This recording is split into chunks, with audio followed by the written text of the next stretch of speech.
Iraan viis oma ähvardused täide ja alustas massiivseid rünnakuid energiaobjektide vastu naaberriikides Pärsia lahe piirkonnas. Gaasihinnad Euroopas tõusid 30%. Kõik juhtus pärast Iisraeli massiivset rünnakut, millest Trey rääkis. Maailma suurimale gaasiväljale Katari rannikul, mida jagavad Katar ja Iraan. President Trump kommenteeris uudist Truth Socialis, öeldes järgmist. Ameerika Ühendriigid ei teadnud rünnakust absoluutselt mitte midagi ja Katar polnud sellega seotud ega teadnud selle toimumisest. Iisrael ei ründa enam South Parsi gaasivälja, välja arvatud juhul, kui Iraan otsustab hoolimatult rünnata mõnda süütut riiki. Antud juhul Katarit. South Parsi gaasivälja Pärsia lahes jagatakse Katariga. Nagu mainisime, varustab see suure osa Iraani gaasist ja on ekspordiks eluliselt tähtis.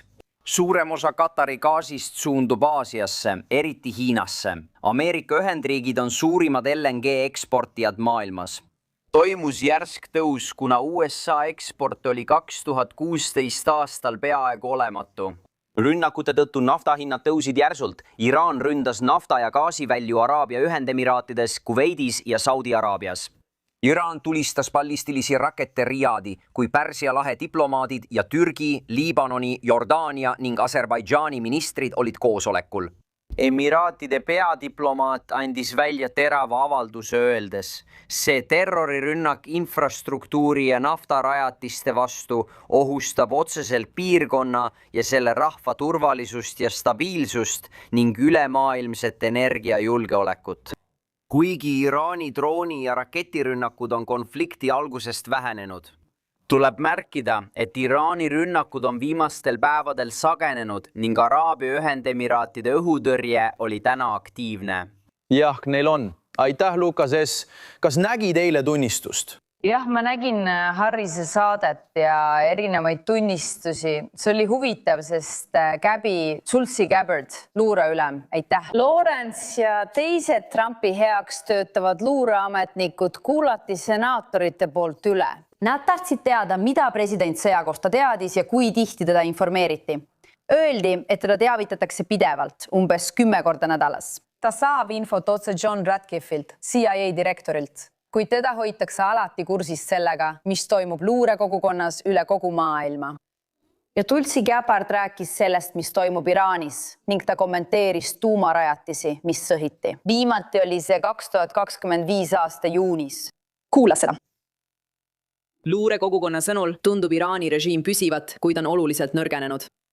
Rünnakute tõttu nende juhtkonna ja sõjalise võime vastu. Konventsionaalse sõjalise jõu projitseerimise võimekus on peaaegu hävitatud. Alles on vaid mõned võimalused. Iraani strateegiline olukord on märgatavalt halvenenud, isegi kui režiim säilib. Luurekogukond hindab, et sisepinged tõenäoliselt suurenevad, kui Iraani majandus halveneb.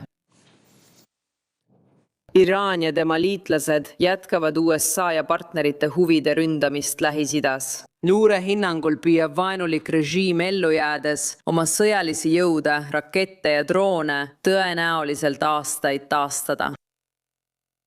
Ameerika Ühendriigid ja Iisrael on suutnud rünnata kõiki nende sihtmärke ja juhte. See on siin põhimõtteliselt fakt. Režiimil oli tagavaraplaan. Teised režiimi kuuluvad inimesed tegutsevad isoleeritult ja ajavad igaüks oma asja. Brian kommenteerisin enne sisenemist ja see ei meeldinud mulle. Demokraadid rõhutasid liiga palju sõna peatne. Ma ei usu, et see on president. See võis alata selle sõnaga, kuid ma ei pea seda vajalikuks. Riigi eesmärk on hävitada Ameerika Ühendriigid ja Iisrael ning ta on selle nimel tegutsenud. Jah, ähvardused on kestnud 47 aastat, kuid viimased 12 aastat on tuumarelvade püüdlus olukorra kiireloomuliseks muutnud. Aga valitsus on endiselt puutumata, kui arvestada, et nad kaotasid 1/3 oma juhtkonnast. Kas seda saab ikka pidada puutumatuks valitsuseks? Ilma põhitiimita kujuta ette, kui me kaotaksime kõik ministrid. Meil on asekantslerid ja abid, aga on põhjus, miks nad on alluvad. Nad polnud nii head ja kogenud inimesed on surnud. Seal pole naisi, sest neil pole õigusi. Seetõttu ma ei kasuta üldistavaid termineid, mis tundub selle riigi vasakpoolseid mitte häirivat, aga ma ei taha teemast kõrvale kalduda. Nii et nad olid sihtmärgiks ja ülejäänud kas lahkusid või pandi musta nimekirja. Nad surevad pidevalt.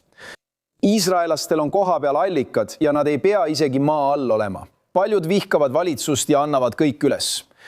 Kas sa teadsid, et nad esitavad otseseid ähvardusi kõigile poliitikutele? Oled mustas nimekirjas. Kui räägid ega tagane, sured.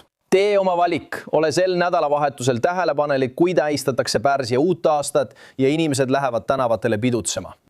See võib kasvada, kui seda ei peatata, sest isegi keelatud olles ilmuvad nad välja, nagu Fire Festivali ajal, kui saavad vabalt tähistada. See näitab, et ameeriklased ja iisraellased on suutnud neid nõrgestada. Kas nad liiguvad edasi, liiguvad Teherani poole, kaotades seejärel 30–40 000 süütud tsiviilisikut. Ma mõistan, miks inimesed kõhklevad lahkumisega, kuid arvan, et me hakkame nende režiimi ja infrastruktuuri oluliselt destabiliseerima. Eilne külaline ütles, et tulefestivalilt tulid inimesed Iraanis oma kodudest välja. Režiim hakkas jooksma ja peituma, nähes droone ja kuuldes laskmise või plahvatuste hääli. Eile tutvustasid kõrved ametnikud iga-aastast luureraportit USA-le suunatud ohtude kohta, nimetades peamisteks vastasteks Hiinat, Venemaad, Põhja-Koread ja Iraani. Lisaks Tulsi Gabbard Ameerika 2026. aasta luure ohuhinnangu. 34-leheküljeline dokument väidab, et äärmuslike ideoloogiate inspireeritud üksikute huntide rünnakud on Ameerika Ühendriikides tõenäolisim terrorioht. Tsitaadis öeldakse, et USA-s on kõige tõenäolisem terrorirünnak üksiktegutseja poolt.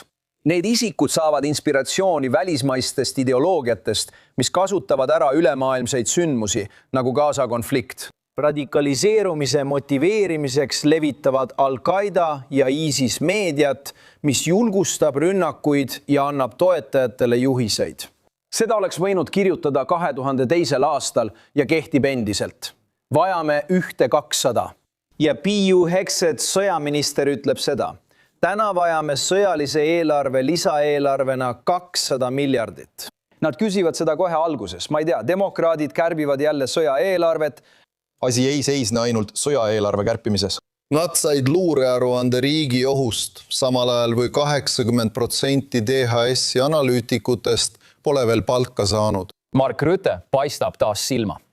NATO jääb, me aitame, Eesti on sekkunud, Soome tõuseb esile ja ütleb, et osaleb ning aitab samuti. Neil on merevägi, ma ei tea, mida Eestil on, kuid ükski pole rohkem silma paistnud kui Ukraina. Raportis mainiti, et ISIS ja Al-Qaeda soovivad endiselt rünnata Ameerika Ühendriike.